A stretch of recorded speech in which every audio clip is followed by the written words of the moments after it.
Hi everybody, here's the deal. When the engine bay is cool, no leaks whatsoever. But as soon as it heats up, that's when the coolant gradually starts to make its escape, and it can be a bit tricky to spot right away. The drip point for the coolant seems to be right around here. It might be the thermostat housing, although I'm pretty sure it's not a water pump failure. Now to tackle this, I'm planning to swap out the plastic connection piece. It might sound straightforward, but trust me, it turned out to be quite a bit more complex than I initially thought. I wanted to retain as much coolant in the radiator as possible, so the first thing I did was to drain all the coolant from the reservoir. Next, I proceeded to take out the bleeder screw. I placed a rag there to catch any spills, but it turned out that wasn't sufficient. Remember to place a drain pan underneath your car, unless you want things to end up looking like this. Before diving into draining the coolant, consider detaching the battery first. This will give you more space to work comfortably.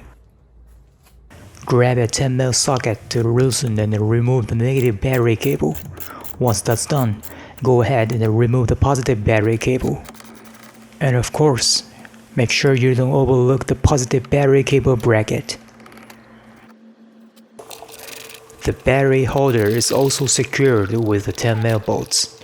Car batteries can be quite hefty, so exercise caution when lifting them up. When you are ready to detach the engine control unit, take a look and you'll find the tabs on both sides. Just give those tabs a gentle pull and you'll be able to smoothly slide the unit right out.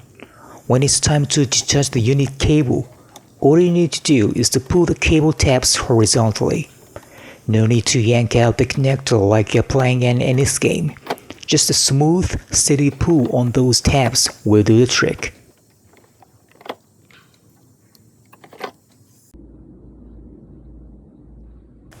Grab a flathead screwdriver to remove the clip. You'll find 4 10mm bolts securing the battery box. Using a long extension bar will make unscrewing them a lot easier and more efficient.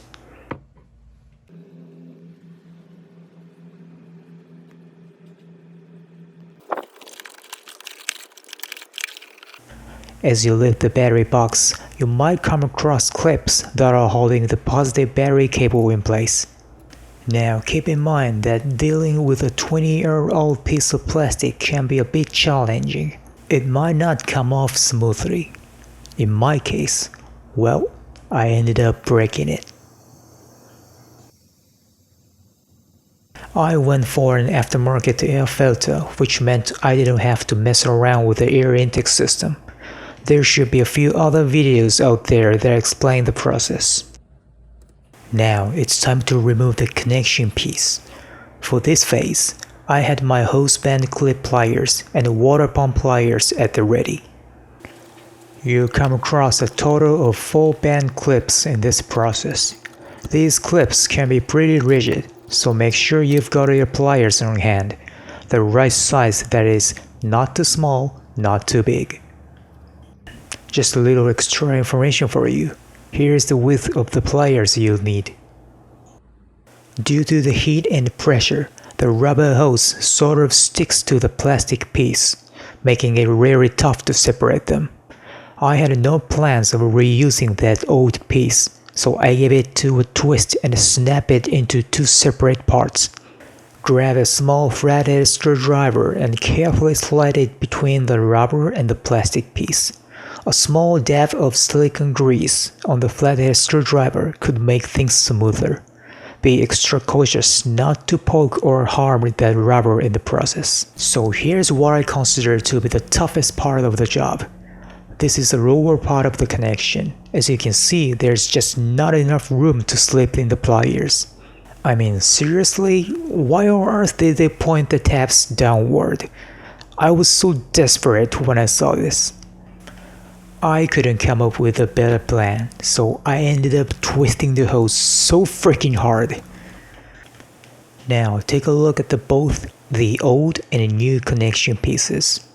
I gave them a good visual inspection, but I couldn't spot any holes or cracks.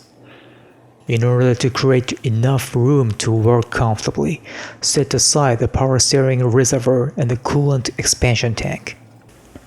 I'm showing you this using the old piece, but consider using a bit of silicone spray before you install the new connection piece.